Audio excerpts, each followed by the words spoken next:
La promoție și malai bun. Bun malai.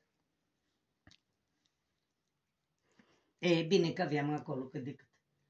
E, da, asta trebuiască să-i mai aduci în ei. Ocupă kilogramul ăsta. S-a dus cur la tine. Nu mai vrea. Să vezi să o lichid de blănița asta și de cioră în eu. Stătea cu minte, mă. Și după aia a ridicat capul, s-a auzit un zgomot. A ridicat capul, o sta și a ascultat, o văzut că nănică s-a pus înapoi. Mă, dar, băi, simțători tare, băi, tare simțători. El vrea, Edi.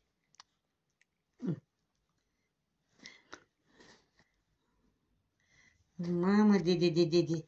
Țeluș. Unii s-a destăpânt, o mâncat și arcurul. Nu fac ei treabă prin galaz. Dacă vine la nou cu el, e închis pistolocul. Îți duci în pui manilor și nu te-o lua cu ei. Nu te-o luat. Țeluș. Simțători tare, vălei. Țeluș. O mică mișcare, dacă astea...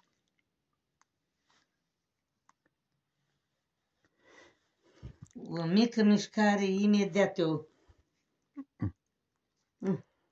El te drăgănește acucic. Țeluș. Te iubește și el.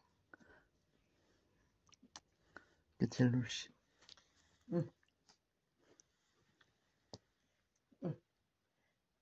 Să uite așa pe spate și stătea culcat. O venit s-o băga sub blănița după pătura asta, l-a luat căldurile, o venit din coaș și întors. E jucărie la casa omului ăsta. Și simțători. Ce scrie acolo? Când o îngroapă?